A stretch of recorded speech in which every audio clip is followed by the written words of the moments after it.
ഭർഗോ ദേവസ്യ ധീമഹി.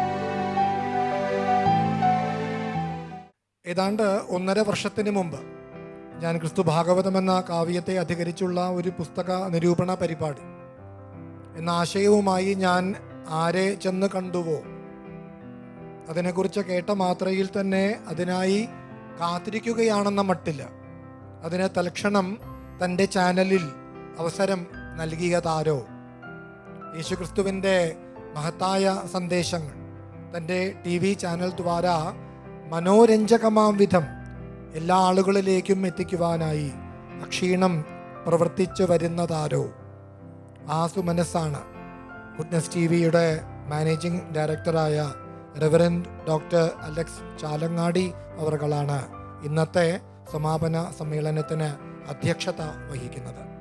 അങ്ങേയറ്റം ബഹുമാനാദരവോടും നന്ദിയോടും കൂടി അലക്സ് അച്ഛനെ ക്ഷണിച്ചു.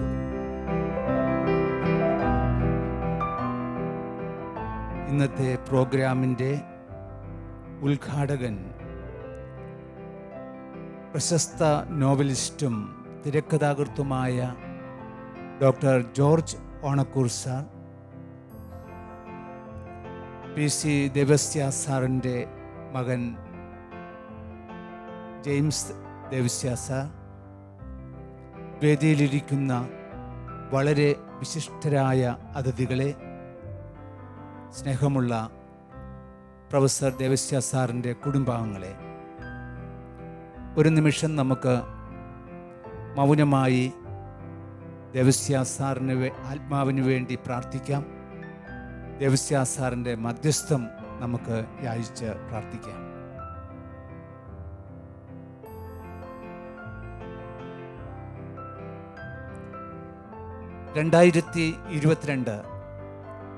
ഓഗസ്റ്റ് മാസം 26-ാം തീയതി ഒരു ഫോൺ കോൾ എനിക്ക് വന്നു. അപരിചിതമായ ഒരു സ്വരം, അപരിചിതനായ ഒരു വ്യക്തി എന്നെ വിളിച്ചിട്ട് പറഞ്ഞു, ഫാദർ, ഞാൻ നീലകണ്ഠനാണ്. അദ്ദേഹം തൻ്റെ താല്പര്യം എന്നെ അറിയിച്ചു. ഗുഡ്നസ് TVയിൽ പ്രൊഫസർ PC ദേവസ്യ സാറിൻ്റെ ക്രിസ്തു ഭാഗവതം എന്ന മഹാകാവ്യത്തെക്കുറിച്ച് ഒരു പ്രോഗ്രാം സംഘടിപ്പിക്കണം. പ്രൊഫസർ PC ദേവസ്യ സാറിനെ ഞാൻ നേരിട്ട് കണ്ടിട്ടില്ല, എങ്കിലും വർഷങ്ങൾക്ക് മുമ്പ് സ്കൂളിൽ വെച്ച് എൻ്റെ മലയാളം അധ്യാപകൻ പല കാര്യങ്ങൾ പഠിപ്പിച്ച കൂട്ടത്തിൽ പ്രൊഫസർ PC ദേവസ്യയെയും മറ്റു പല മഹത് വ്യക്തികളെയും പരിചയപ്പെടുത്തിയിട്ടുണ്ട്. ക്ലാസ് റൂമിൽ പാഠപുസ്തകങ്ങൾ മാത്രമായിരുന്നില്ല, മറ്റു പല വിഷയങ്ങളും ഞങ്ങൾക്ക് പരിചിതമാക്കി തന്ന മഹാനായ അല്ലെങ്കിൽ ഒരു മഹത് വ്യക്തിത്വമായിരുന്നു ഞങ്ങളുടെ മലയാളം സാർ. ഡോക്ടർ നീലകണ്ഠൻ എന്നെ ഫോൺ വിളിച്ച് ഇപ്രകാരം പറഞ്ഞപ്പോൾ എൻ്റെ ചിന്ത വളരെ വർഷങ്ങൾ പിന്നിലേക്ക് പോയി. സാഹിത്യത്തോട് എനിക്ക് വലിയ താല്പര്യമുണ്ട്. ഒരുപക്ഷേ സാഹിത്യത്തിൽ വലിയ അഭിവാഞ്യൊന്നും എനിക്കില്ല. എൻ്റെ വിഷയം തന്നെ വ്യത്യസ്തമായ വിഷയമാണ്. എങ്കിലും സാഹിത്യം പഠിച്ചിട്ടുള്ള അല്ലെങ്കിൽ പഠിച്ചുകൊണ്ടിരിക്കുന്ന വ്യക്തികളുമായിട്ട് വളരെ അടുത്ത ബന്ധമുള്ളതുകൊണ്ട് തന്നെ സാഹിത്യകാരന്മാരെയും സാഹിത്യ വാസനയുള്ളവരെയും എനിക്ക് വളരെ ഇഷ്ടമാണ്. ഡോക്ടർ നീലകണ്ഠൻ PC ദേവസ്യ സാറിൻ്റെ ക്രിസ്തു ഭാഗവതത്തെക്കുറിച്ച് 2 മഹാകാവ്യം ആണ് ഈ ക്രൈസ്തവ തിയോളജിയുമായി ബന്ധപ്പെട്ട് ഉള്ളത്. അതിൽ സംസ്കൃതത്തിൽ രചിച്ചിട്ടുള്ള ക്രിസ്തു ഭാഗവതത്തെക്കുറിച്ച് ഒരു പ്രോഗ്രാം നടത്തണമെന്ന് പറഞ്ഞപ്പോൾ ഞാൻ സമ്മതിച്ചു. എങ്കിലും കൂടുതൽ ഇൻട്രസ്റ്റ് ഞാൻ കാണിച്ചില്ല. കാരണം പലരും ഇങ്ങനെ വിളിക്കാറുണ്ട്. വിളിച്ച് ഒരു പ്രാവശ്യം വിളിക്കും, 2 പ്രാവശ്യം വിളിക്കും, പിന്നെ പ്രോഗ്രാമിന് വേണ്ടിയിട്ട് മറ്റൊന്നും ചിന്തിക്കുകയോ പ്രവർത്തിക്കുകയോ ചെയ്യാറില്ല. പക്ഷേ ഡോക്ടർ നീലകണ്ഠൻ എന്നെ നിരന്തരമായി വിളിക്കുകയും അതിൻ്റെ ഓരോ എപ്പിസോഡുകളും എപ്രകാരമായിരിക്കണം എന്ന് എനിക്ക് സൂചന നൽകുകയും ചെയ്തതിൻ്റെ പശ്ചാത്തലത്തിൽ ഞങ്ങൾ ഇരുവരും ഒരുമിച്ച് കണ്ടു, സംസാരിച്ചു, ഷൂട്ടിങ്ങിനുള്ള ഡേറ്റ് കൊടുത്തു.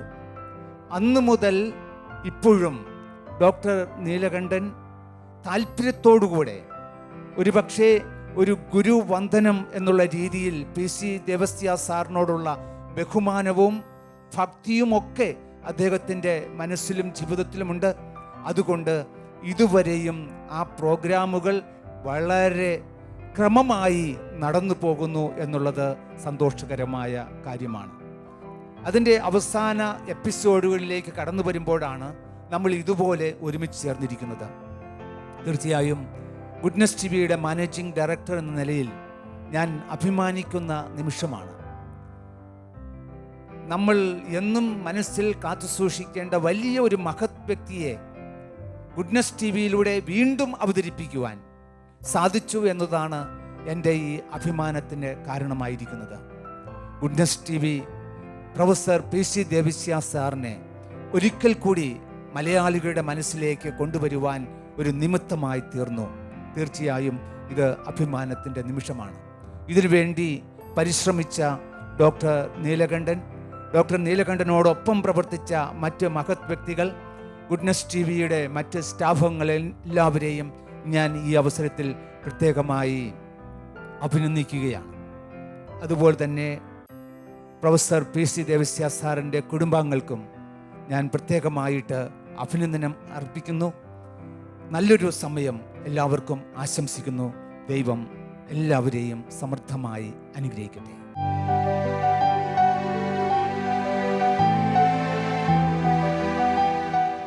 ഇപ്പോൾ നമുക്ക് ഉദ്ഘാടനമാണ്. ഞാൻ ഓണക്കൂർ സാറിനെ കുറിച്ച് ഓർക്കട്ടെ. നോവലിസ്റ്റ്, ജീവചരിത്രകാരൻ, തിരക്കഥാകൃത്ത് തുടങ്ങി ഒട്ടേറെ മേഖലകളിൽ സജീവമായി പ്രവർത്തിക്കുന്ന ഡോക്ടർ ജോർജ് ഓണക്കൂർ സാറാണ് നമ്മുടെ ഇന്നത്തെ പരിപാടി ഉദ്ഘാടനം ചെയ്യുന്നത്. ഓണക്കൂർ സാർ രചിച്ച് കേരള സാഹിത്യ അക്കാദമി പുരസ്കാരം നേടിയ ഇല്ലം എന്ന നോവൽ, ഹൃദയ രാഗങ്ങൾ എന്ന ആത്മകഥ, അടരുന്ന ആകാശം എന്ന യാത്രാവിവരണ ഗ്രന്ഥം, തകഴി പുരസ്കാരം നേടിയ ഹൃദയത്തിൽ ഒരു വാൾ തുടങ്ങിയവ ഇന്നും മലയാളി വായനക്കാർക്ക് പ്രിയപ്പെട്ടവയാണ്.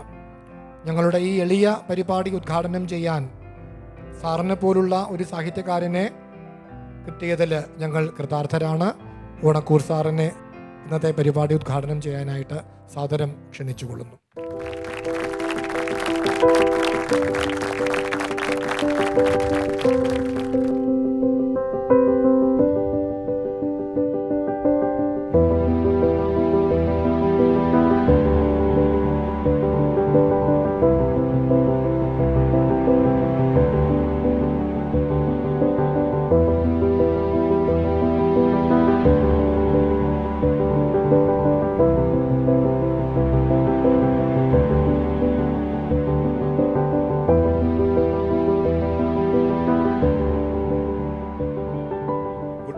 TV അവതരിപ്പിക്കുന്ന ഭർഗോ ദേവസ്യ ധീമഹി എന്ന ക്രിസ്തു ഭാഗവതത്തെ ആസ്പദമാക്കിയുള്ള ഈ ചർച്ചാ വേദിയിൽ ആധ്യക്ഷം വഹിക്കുന്ന ആദരണീയനായ ഫാദർ അലക്സ് ചാലങ്ങാടി,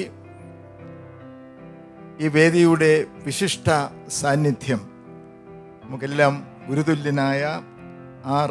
രാമചന്ദ്രൻ നായർ, പ്രിയപ്പെട്ട ശ്രീ അലക്സാണ്ടർ ജേക്കബ്, പ്രിയങ്കരിയായ doctor Sajana, professor Madhavan Pillai, father Sunny Kuruvila, ബഹുമാന്യനായ ജെയിംസ് ദേവസ്യ,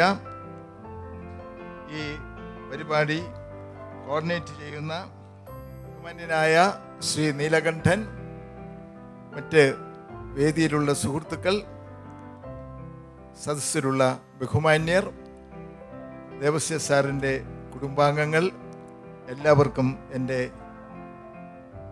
ഏറ്റവും വിനീതമായ നമസ്കാരം.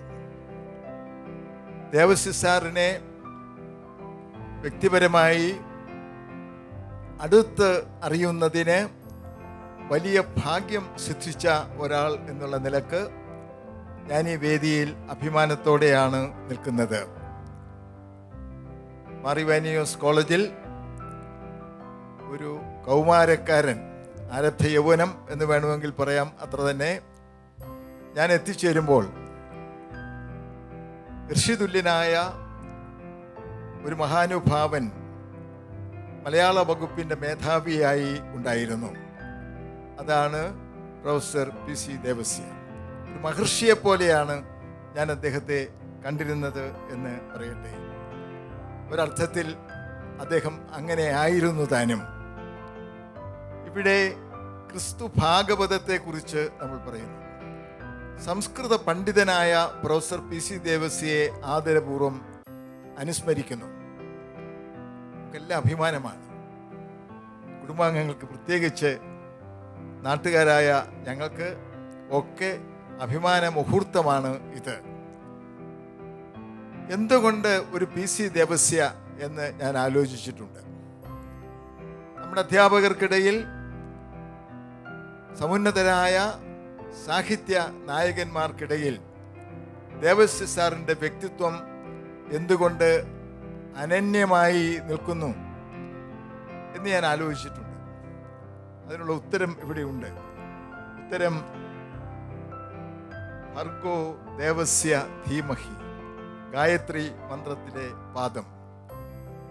ഇത് കേട്ടുകൊണ്ടാണ് കുടമാളൂരിലെ ഒരു കുട്ടി, ഒരു ചെറിയ ബാലകൻ വളർന്ന് വന്നത്. അദ്ദേഹം പുറത്തേക്ക് ഇറങ്ങുമ്പോൾ അടുത്തുള്ള ഇല്ലങ്ങളിൽ നിന്ന് ഈ മന്ത്രോച്ചാരണം കേൾക്കും.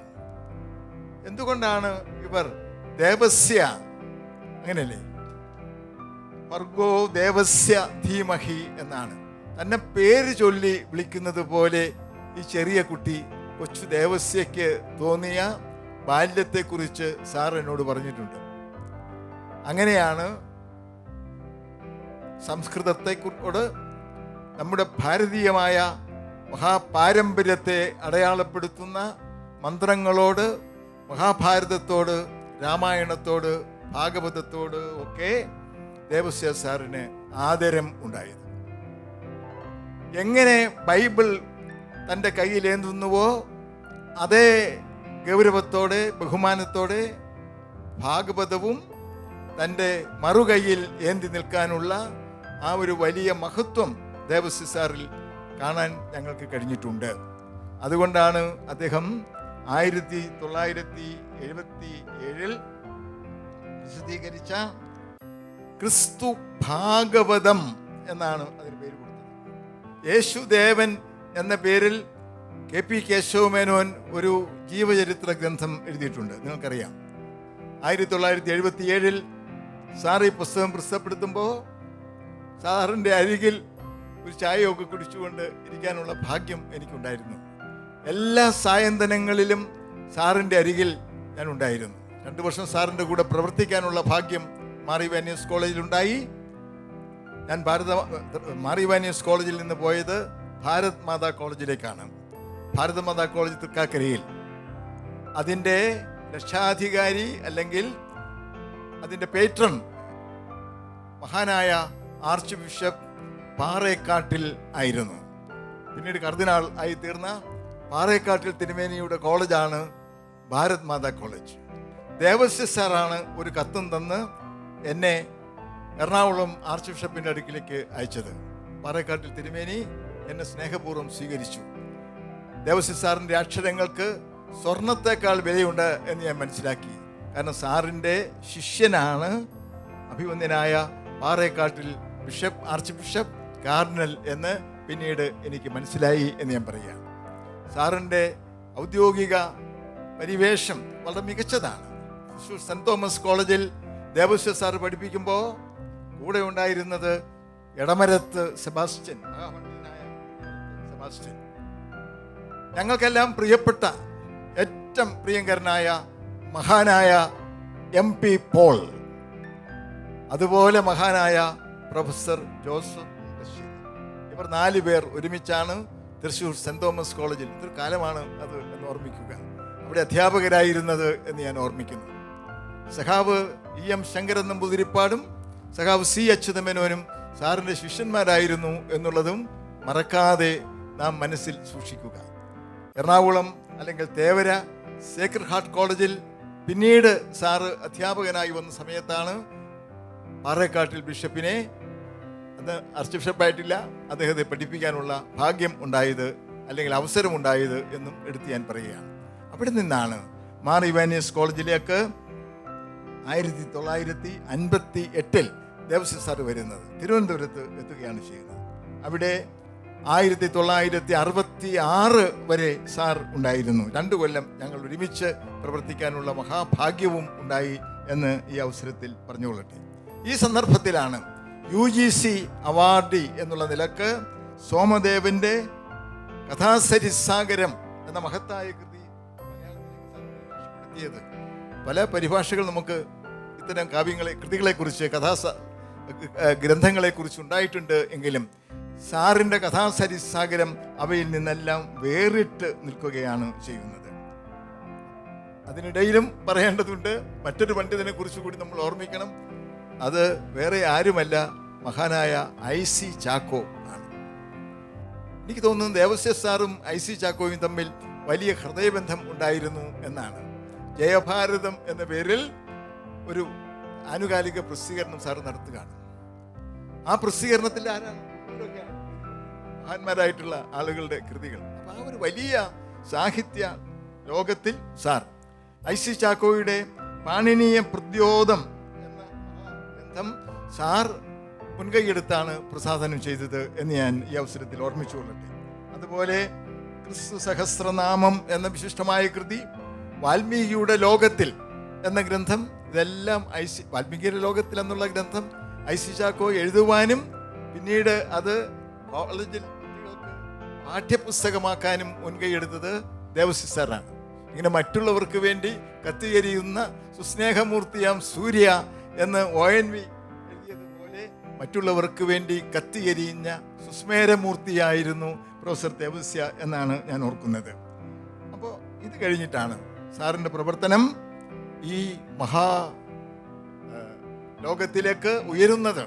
ക്രിസ്തുവിനെ സംസ്കൃതത്തിൽ യേശുവിനെ കുറിച്ച് 33 സർഗങ്ങളായി എഴുതപ്പെട്ട മഹത്തായ കാവ്യമാണ്. 33 വർഷത്തിൻ്റെ പ്രത്യേകത നമുക്കറിയാം. 33 വർഷത്തെ ക്രിസ്തു ജീവിതം അടയാളപ്പെടുത്തിക്കൊണ്ട് അത്രയും സർഗങ്ങളായി മഹാകാവ്യം സംസ്കൃതത്തിൽ എഴുതുകയാണ് സാർ. സംസ്കൃതത്തിൽ മഹാകാവ്യം ക്രിസ്തുവിനെ കുറിച്ച്, ക്രിസ്തു ഭാഗവതം, അതിന് കേന്ദ്ര സാഹിത്യ അക്കാദമി അവാർഡ് കിട്ടി. ധാരാളം അഭിനന്ദനങ്ങളും പുരസ്കാരങ്ങളും ലഭിക്കുകയുണ്ടായി എന്നുള്ളതും ഞാൻ ഈ അവസരത്തിൽ ഓർമ്മിക്കുന്നു. സംസ്കൃതത്തിൽ സംസ്കൃത ലിപിയിൽ അച്ചടിച്ച ആ പുസ്തകം 1985 കേരള സർക്കാരിൻ്റെ സാംസ്കാരിക വകുപ്പ്, എൻ്റെ തൊട്ടടുത്ത് ഇരിക്കുന്ന രാമേന്ദ്രൻ നായർ സാർ അതിൻ്റെ സാരഥ്യം വഹിച്ചിരുന്ന സന്ദർഭത്തിലാണ് ഈ പുസ്തകം മലയാള ലിപിയിൽ അച്ചടിച്ച് നമുക്ക് ലഭ്യമായത്. ഞാൻ പറയുന്നത് എല്ലാവരും നേതൃത്വം കൊടുത്തുകൊണ്ട് ദേവസ്യ മാഷിൻ്റെ സ്മരണ കാത്തുസൂക്ഷിക്കുന്നതിനുള്ള ഒരു പ്രവർത്തനം ആസൂത്രണം ചെയ്യേണ്ടത് ആവശ്യമാണ് എന്ന് ഞാൻ ചിന്തിക്കുന്നു. ബഹുമാനപ്പെട്ട നീലകണ്ഠൻ വലിയ സാംസ്കാരിക ദൗത്യമാണ് നിർവഹിച്ചിരിക്കുന്നത് എന്ന് യാതൊരു സന്ദേഹവും ഇല്ലാതെ ഞാൻ പറയട്ടെ. ഗുഡ്നസ് TV എനിക്ക് വളരെ ഇഷ്ടപ്പെട്ട, ഞങ്ങൾ വളരെ താല്പര്യപൂർവ്വം വീക്ഷിക്കുന്ന ഗുഡ്നസ് TV പല സന്ദർഭങ്ങളിലും അവിടെ എത്തിക്കൊണ്ട് എല്ലാം സന്തോഷത്തിൽ പങ്കുചേരാൻ എനിക്ക് ഇടവന്നിട്ടുണ്ട്. ഗുഡ്നസ് TVയും ഇങ്ങനെയൊരു മഹത്വം ഈ കൃതിയിൽ കണ്ടറിഞ്ഞ് 50 എപ്പിസോഡുകളായി ഇത് സംപ്രേഷണം ചെയ്യാനുള്ള നടപടിയെടുത്തതിൽ എനിക്ക് വലിയ സന്തോഷമുണ്ട്, വളരെ അഭിമാനമുണ്ട്. ഗുഡ്നസ് TVക്ക് ഞങ്ങളുടെ എല്ലാം സന്തോഷവും സ്നേഹവും ബഹുമാനപ്പെട്ട ചാലങ്ങാടി അച്ഛൻ്റെ നേർക്ക് അറിയിക്കാൻ ഈ സന്ദർഭം ഞാൻ ഉപയോഗിക്കുകയാണ് ചെയ്യുന്നത്. പ്രിയപ്പെട്ട ശ്രീ നീലകണ്ഠനെയും നമ്മുടെ അഭിവാദനം അറിയിക്കുന്നു. ഇങ്ങനെ ഒരു പരിപാടി തിരുവനന്തപുരത്ത് സംഘടിപ്പിക്കുന്നത് ഉചിതമായി എന്ന് മാത്രമല്ല, ഇത് ദേവസ്യ സാറിനെ കുറിച്ച് കൂടുതൽ അറിയുന്നതിന് പഠിക്കുന്നതിന്, ആ മഹാന്റെ സാംസ്കാരിക ദൗത്യം എന്തായിരുന്നു എന്ന് തിരിച്ചറിയുന്നതിന് ഇതൊരു വഴിയാണ്. ദേവസ്യ സാർ എല്ലാ അർത്ഥത്തിലും അക്ഷര വെളിച്ചം കണ്ടെത്തി അത് സമൂഹത്തിന്, കാലത്തിന് പകർന്നു കൊടുത്ത മഹാത്മാവായിരുന്നു എന്ന എൻ്റെ അനുഭവത്തിലുള്ള ശക്തമായ അഭിപ്രായം ഞാൻ പ്രകടിപ്പിക്കുന്നു. ആ മഹാസ്മരണയ്ക്ക് മുന്നിൽ ഞാൻ ആദരാഞ്ജലി അർപ്പിക്കുന്നു. ഗുഡ്നസ് ടിവിക്ക് എൻ്റെ അഭിവാദനം. ഈ സമ്മേളനം നിങ്ങളുടെ എല്ലാം അനുവാദത്തോടുകൂടി വിനയപൂർവ്വം ഉദ്ഘാടനം ചെയ്തതായി ഞാൻ അറിയിക്കുന്നു. നന്ദി, നമസ്കാരം.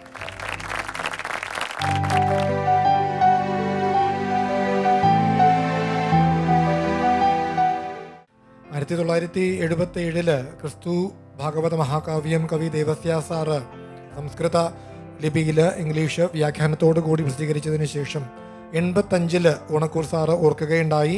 ഈ കൃതി കേരള സാംസ്കാരിക വകുപ്പ് മഹാഗ്രന്ഥമാല എന്ന സംരംഭത്തിൽ ഉൾപ്പെടുത്തി മലയാള ലിപിയിൽ വീണ്ടും പ്രസിദ്ധീകരിച്ചപ്പോൾ അതിൻ്റെ എഡിറ്ററായിരുന്നു ഇന്നത്തെ നമ്മുടെ വിശിഷ്ടാതിഥി കൂടിയായ അന്നത്തെ കേരള സാംസ്കാരിക വകുപ്പ് സെക്രട്ടറി ആയിരുന്ന Shri R Ramachandran Nair sir IAS അവറുകൾ. ശ്രീ ശങ്കരാചാര്യ സംസ്കൃത സർവകലാശാലയുടെ സ്ഥാപക വൈസ് ചാൻസലർ കൂടിയാണ്. ഒട്ടേറെ പദവികൾ അദ്ദേഹം വഹിച്ചിട്ടുണ്ട്. ദേവസ്യ സാറിൻ്റെ സുഹൃത്താണ്. ഇന്നത്തെ വിശിഷ്ട അതിഥിയെ സാദരം ക്ഷണിച്ചുകൊള്ളുന്നു. ബഹുമാനപ്പെട്ട അധ്യക്ഷൻ ഫാദർ അലക്സ് ചാലങ്ങാടി അവരുടെ, ബഹുമാനപ്പെട്ട ഉദ്ഘാടകൻ എൻ്റെ പ്രിയ സുഹൃത്തുമായ പ്രൊഫസർ ജോർജ് ഓണക്കൂർ അവരുടെ, ബഹുമാനായ അലക്സാണ്ടർ ജേക്കബ്, ശ്രീമതി സജന, ശ്രീ മാധവൻ പിള്ള, ശ്രീ സണ്ണി, ശ്രീ നീലകണ്ഠൻ, സഹോദരി സഹോദരന്മാർ, ഞാൻ 2-3 ദിവസമായിട്ട് സുഖമില്ലാതിരിക്കുകയാണ്. യഥാർത്ഥത്തിൽ PC ദേവസ്യ സാറിനെ സ്മരിക്കുന്ന ഒരു സമ്മേളനമല്ലായിരുന്നുവെങ്കിൽ ഞാനിതിന്ന് ഒഴിവാകാൻ ശ്രമിക്കുമായിരുന്നു. പക്ഷേ അദ്ദേഹത്തോട് എനിക്കുള്ള ഭയഭക്തി ബഹുമാനങ്ങളും സ്നേഹവും എന്നെ നിർബന്ധമായി ഇവിടെ കൊണ്ടെത്തിക്കുകയാണ് ചെയ്തിട്ടുള്ളത്. ശ്രീ ജോർജ് ഓണക്കൂർ നേരത്തെ സൂചിപ്പിച്ചതുപോലെ തൃശ്ശൂർ സെൻറ് തോമസ് കോളേജിലും തേവര സേക്രഡ് ഹാർട്ട് കോളേജിലും അധ്യാപകനായിരുന്നതിന് ശേഷം തിരുവനന്തപുരത്ത് മാർഗവാനസ് കോളേജിൽ അദ്ദേഹം അധ്യാപകനായിട്ട് വന്നത് 1958 അന്ന് ചെറുപ്പക്കാരനായ ഞാനും മാർഗവാനസ് കോളേജിൽ അധ്യാപകനായിട്ട് ജോലിയിൽ പ്രവേശിച്ചു. അപ്പോൾ ഞങ്ങൾ രണ്ടുപേരും മാർഗവാനസ് കോളേജ് വന്നത് ഏതാണ്ട് ഒരേ സമയത്താണ്. PC ദേവസ്യ സാറിനെ പറ്റി എനിക്ക് ഏറ്റവും ശക്തമായൊരു ഓർമ്മയുള്ളത് അദ്ദേഹം ആധുനിക ചിത്രകലയെപ്പറ്റി നടത്തിയ ഉജ്ജ്വലമായൊരു പ്രഭാഷണമാണ്.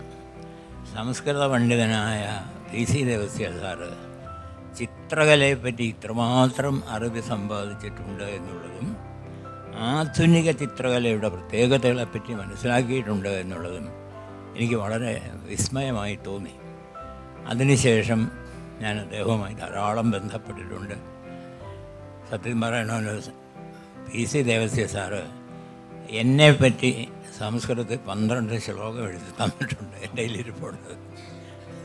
അദ്ദേഹത്തിന് എന്നോടുള്ള ആ സ്നേഹവും വാത്സല്യവും ചൂണ്ടിക്കാണിക്കുന്നതിന് വേണ്ടിയാണ് ഞാനത് പറയുന്നത്. എന്നെപ്പറ്റി 12 സംസ്കൃത ശ്ലോകം എഴുതി തന്നു. ജസ്റ്റിസ് വടക്കേൽ എന്നൊരാളെ പറ്റി നിങ്ങൾ കേട്ടിട്ടുണ്ടാവും. ഞാൻ TP കേളനമ്പ്യാർ എന്ന അഡ്വക്കേറ്റിൻ്റെ മകളുടെ വിവാഹത്തിനായിട്ട് അവിടെ ഇരിക്കുകയാണ്. അപ്പോൾ എൻ്റെ അടുത്ത് ജസ്റ്റിസ് വടക്കേൽ, അദ്ദേഹം റിട്ടയർ ചെയ്ത് കഴിഞ്ഞു, ആരോ ഒരാൾ വന്നിട്ട് ജസ്റ്റിസ് വടക്കേലിനെ എന്നെ പരിചയപ്പെടുത്തി കൊടുത്തു. ഇത് R രാമേന്ദ്രൻ നായരാണ്, സംസ്കൃത സർവകലാശാലയുടെ ചുമതലക്കാരനാണ്. അത് കഴിഞ്ഞപ്പോൾ എനിക്ക് കല്യാണം കാണാൻ സാധിച്ചില്ല. കാരണം ജസ്റ്റിസ് വടക്കേൽ സംസ്കൃതത്തെപ്പറ്റി എന്നോട് ഒരു 10 മിനിറ്റ്, അദ്ദേഹത്തിന് എന്തൊരാവേശമാണ്. അത് അന്ന് പറഞ്ഞ എനിക്കിപ്പോഴും ഉണ്ട്. സംസ്കൃതം പഠിക്കാത്ത ഒരുത്തന് ഭാരതീയനാണെന്ന് പറയാൻ എന്ത് അവകാശമാണുള്ളത്? ഇതാണ് ജസ്റ്റിസ് വടക്കേ എന്നോട് ചോദിച്ചത്. അപ്പോൾ ഇങ്ങനെ എത്രയോ പേര് സംസ്കൃതത്തിൻ്റെ മഹിമ മനസ്സിലാക്കിയവർ ക്രിസ്ത്യൻ സമുദായത്തിൽ ഉണ്ടായിട്ടുണ്ട്. ഏതായാലും PC ദേവസ്യ സാറിൻ്റെ ക്രിസ്തു ഭാഗവതം എന്ന് പറയുന്നത് അങ്ങേയറ്റം ആദരണീയമായൊരു സംസ്കൃത ഗ്രന്ഥമാണ്. ഇവിടെ ശ്രീമതി സജന അവരുകളുമായിട്ട് എനിക്ക് യാതൊരു പരിചയവുമില്ല. പക്ഷേ എനിക്കൊരു അഭിപ്രായം രേഖപ്പെടുത്താനുണ്ട്. തീർച്ചയായും PhD എടുക്കാനായിട്ട് വിദ്യാർത്ഥികളും വിദ്യാർത്ഥിനികളും അവരുടെ അടുക്കൽ വരുന്നുണ്ടാകും. ക്രിസ്തു ഭാഗവതത്തെപ്പറ്റി PhD എടുക്കാൻ പറയണം. കുട്ടികളതിന് തയ്യാറാവും.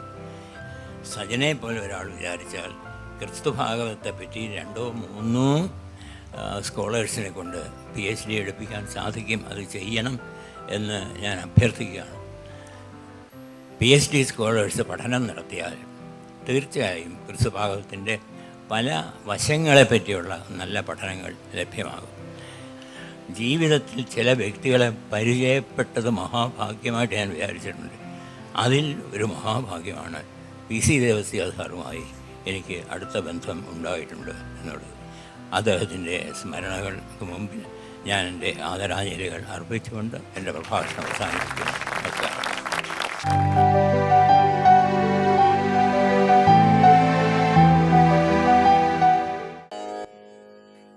अस्माकं तादसर्वेश स्वर्गलोकमधिष्ठिता